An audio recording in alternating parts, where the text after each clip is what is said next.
something changed, and it didn't unfold slowly or predictably the way analysts like to describe after the fact. It happened quickly, right out in the open, and yet the people whose job it is to anticipate these shifts seem to miss it entirely. Moments before the headlines appeared, Russian military aircraft moved into airspace that many in the West had quietly treated as their own sphere of influence. In that instant, a situation that had been managed at arm's length by Washington became something far more direct, far more serious. I've spent decades observing geopolitical dynamics. I've seen powers stretch too far. I've watched alliances weaken under pressure, and I've witnessed events that seemed minor at first but later defined entire eras. What we're seeing right now feels like one of those turning points. So let me walk you through what this actually means, clearly, honestly, without exaggeration. If you're new here, consider subscribing, leaving a like, and sharing this with someone who follows global events. And let me know where you're watching from. This discussion spans far beyond any single country. Now, to understand what just happened, we need to rewind about 3 days. In geopolitics, nothing of this scale appears without warning signs. You just have to know where to look. Over the past 72 hours, Russian forces had been making subtle adjustments. Nothing dramatic enough to dominate headlines, just small repositionings, quiet logistical changes, aircraft appearing in locations they weren't expected to be. Officially, there was silence. No speeches, no announcements, no signals from the Kremlin. But that silence was meaningful. When Russia wants to send a public message, it speaks clearly.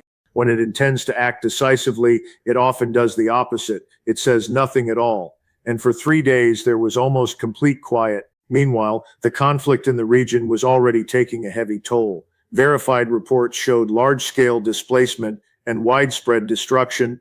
These weren't abstract numbers. They represented real communities, real infrastructure built over decades and damaged in a matter of days. Despite this, Western institutions continued to respond in their usual way: measured statements, careful deliberation, formal concern. There's a reason for that approach. Slow decision-making can prevent major mistakes, but there's also a tipping point where caution becomes inaction, and that point had likely passed well before this moment. Then came the shift. In the early hours of Tuesday morning, just before 3 a.m. local time, Russian military jets departed from a southern base. These weren't support aircraft. They were fast, armed, and sent with a purpose that didn't need to be publicly stated. Within an hour, they crossed into an area many analysts believed would remain untouched, a kind of invisible boundary assumed to be too risky to violate. That assumption didn't hold. For a brief moment, communication channels within parts of the Western defense network reportedly went silent. Just a few minutes, but in this context, even a short pause can signal something much larger: uncertainty, hesitation, or the realization that expectations no longer match reality. On the ground, the reaction wasn't immediate chaos. It was something quieter, a sudden awareness that the framework everyone had been operating under had just shifted. Personnel found themselves adjusting to a new situation in real time, and that transition period is often where mistakes happen. While attention focused on the airspace, another process had already been unfolding behind the scenes. In the previous 2 days, Russian officials had been in contact with several regional governments, not issuing threats but sharing information, laying out intentions and expected developments. That kind of communication suggests planning, not improvisation.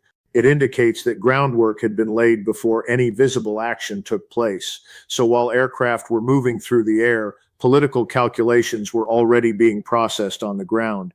By the time public responses began forming elsewhere, the situation had already advanced. This brings us to the American position, which is crucial to understanding the broader picture. For years, U.S. strategy in the region has rested on a set of assumptions that its dominance, especially in the air, would go unchallenged, and that Russia, constrained by other commitments and economic pressure, would avoid opening new strategic fronts. Those assumptions are now being tested in real time, and when long-standing assumptions begin to break down, the consequences are rarely immediate, but they are always significant. And perhaps the most fragile assumption of all was this: that the current American diplomatic framework in the region is agile enough to respond to a crisis that moves at speed, that it can coordinate quickly, think clearly, and act decisively when events don't wait. That assumption has now been stress tested, and the outcome is, at best, uncomfortable. In the hours following the incursion, A National Security Council representative briefed reporters off the record. The language used, based on multiple secondary accounts, emphasized the need for close observation of the situation. Close observation. That phrase tends to surface when clarity hasn't yet arrived. It's a holding pattern, useful in theory, but only if there's a defined next step. Time, in moments like this, is only valuable if it's being used to prepare something concrete. At this stage, it's not clear that such preparation is fully in place. Now, there's another dimension to this situation that deserves attention, one that is less visible, but potentially just as important. Within the current U.S. foreign policy structure, there are individuals whose past relationships and long-standing connections to key actors in this region introduce a level of complexity that can't be ignored. Not necessarily wrongdoing, but entanglement. And in moments that demand clarity, even subtle entanglements can blur decision-making. This isn't about one person. It's a pattern that has appeared throughout history. Diplomats who arrive at the table carrying deep personal or professional ties to one side of a conflict. When that happens, neutrality becomes harder to maintain in practice, even if it exists in theory. And when one side is navigating those internal tensions while the other is not, the difference shows. Right now, Russia is operating without that kind of internal friction. Its actions reflect a level of focus and decisiveness that comes from having a unified strategic direction. It's important to understand what the deployment of those aircraft actually represents. This wasn't just a tactical move. It was a signal, a message directed not only at immediate actors in the region, but at a much wider audience, governments around the world that are watching closely, trying to determine where influence is consolidating and where it is not. The signal was straightforward: presence, capability, and willingness to act. And for countries that have been weighing their positions carefully, neither fully aligned nor fully opposed, that message carries weight. In international relations, credibility isn't built through statements, it's built through actions that demonstrate follow-through. And what happened here added to a growing perception that Russia is prepared to act decisively when it chooses to. The implications of that are not minor. Not long ago, the idea of Russian military aircraft entering this specific airspace would have been dismissed in many Western policy circles as unlikely, even unrealistic. The prevailing belief was that the network of alliances, agreements, and military positioning established by the United States created a deterrent strong enough to prevent exactly this kind of scenario. That belief has now been challenged. And when a system that is assumed to be seamless reveals vulnerabilities, the consequences extend far beyond the immediate event. Defense planners take note. Alliances are reassessed. Quiet conversations between leaders begin to shift in tone. These are the kinds of moments that influence decisions years into the future. Decisions about military spending, strategic partnerships, and long-term positioning. There's also a legal dimension here, one that tends to receive less attention in the immediate aftermath of fast-moving events. The international frameworks designed to regulate military behavior in contested regions rely heavily on shared expectations, on the idea that certain lines won't be crossed. When a major power demonstrates that those lines are more flexible than assumed, it doesn't just create tension in the moment. It forces every other actor to reconsider the value and the limits of those agreements. Because the first question states begin asking isn't how to respond rhetorically. It's something far more practical. If the rules can be bent or ignored, what does that mean for everyone else operating under them? The real question now is what this means for everyone else, their room to maneuver, their ability to act without constraint. That question isn't theoretical. It's being actively debated in government offices across the world, and the conclusions reached in the coming weeks will shape global dynamics long after this specific moment fades from the headlines. We also need to look at the economic side of this, because geopolitics and economics are deeply connected no matter how often they're discussed separately. As news of the incursion moved from intelligence briefings into financial systems, markets responded almost immediately. Energy prices in particular reacted in a way that signaled something important, a reassessment of risk in a region that plays a critical role in global supply. Market analysts don't operate on ideology. They don't weigh moral arguments or political narratives. Their focus is stability. And what this event communicated clearly was that the stability many had priced in just a day earlier could no longer be taken for granted. Uncertainty always carries a cost, and that cost rarely falls on decision makers. It shows up elsewhere: higher fuel prices, more expensive borrowing, subtle pressures that accumulate over time. These are the kinds of effects that don't dominate headlines, but gradually reshape everyday life, especially for those far removed from the centers of influence. There's another point here that deserves careful consideration. This outcome wasn't the result of overwhelming strength. It was the result of timing and execution. One side moved with preparation and intent, while the other remained in a cycle of analysis and internal coordination. That difference matters. For years, I've drawn a distinction between capability and resolve. They are not interchangeable. A country can possess immense resources, but hesitate to use them decisively. Another may have fewer advantages, but act with clarity and purpose that shifts the balance in critical moments. What we are seeing here is an example of resolve in action. And recognizing that doesn't require endorsement, it requires honesty. So where does that leave the situation now? That's the difficult part, because the answer isn't reassuring. The United States is now observing a competitor operate with a level of confidence in a space where American influence was expected to be unquestioned. That doesn't mean influence has disappeared, but it does mean it is being challenged in ways that are more direct than many anticipated. And once that kind of challenge becomes visible, it tends to invite further testing. The next phase of this will not be defined by what has already happened, but by how others respond to it, whether they adjust quickly, whether they rethink long-held assumptions, or whether they continue to rely on frameworks that may no longer reflect the reality on the ground.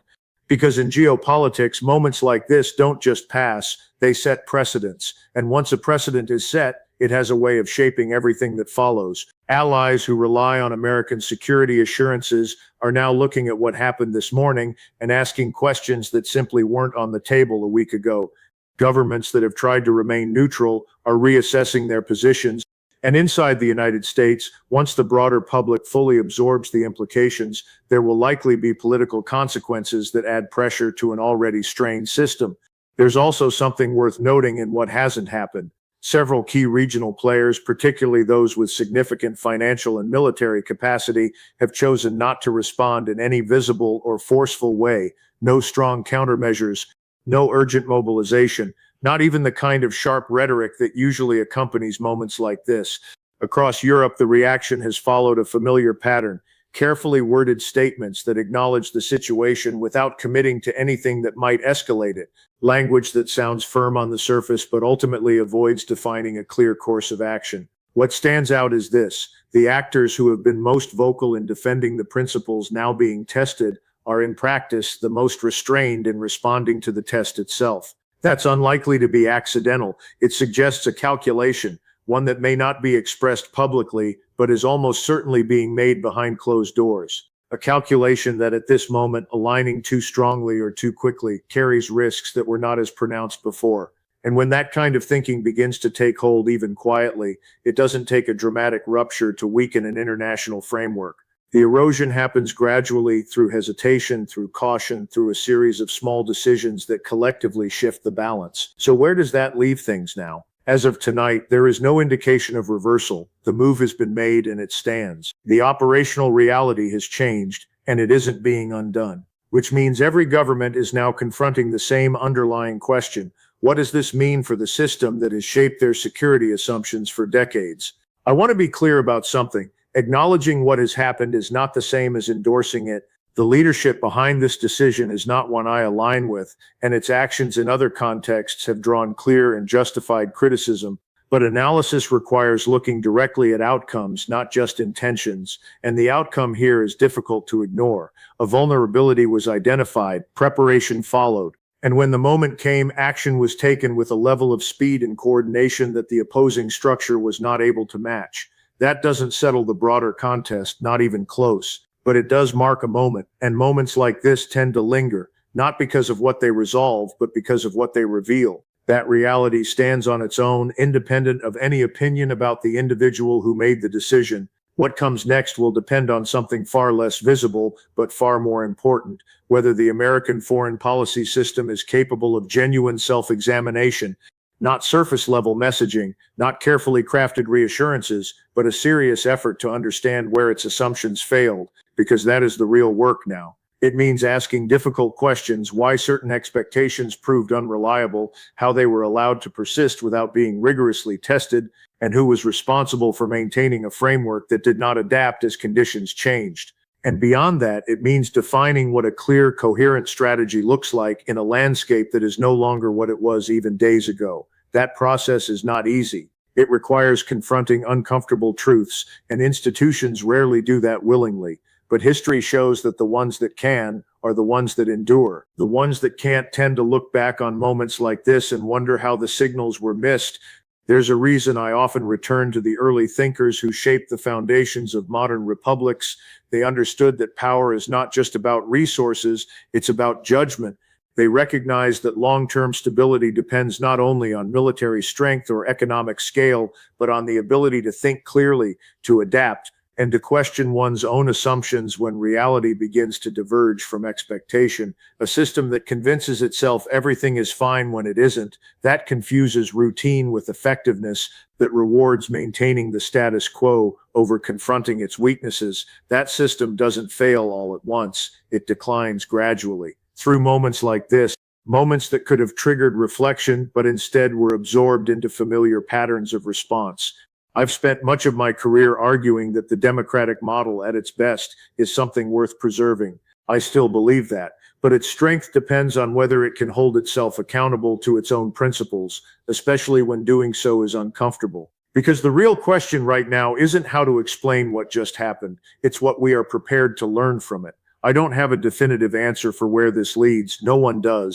But I do know this, the individuals and institutions that navigate periods like this successfully are the ones who see events clearly, without distortion, without wishful thinking. That's the standard that matters. If this perspective gave you something to think about, pass it along to someone else who follows global affairs. Stay connected as this situation develops. There's more to come, and it will matter. And wherever you're watching from, I'd like to hear your view. Share it below. Because conversations like this shouldn't stop at borders.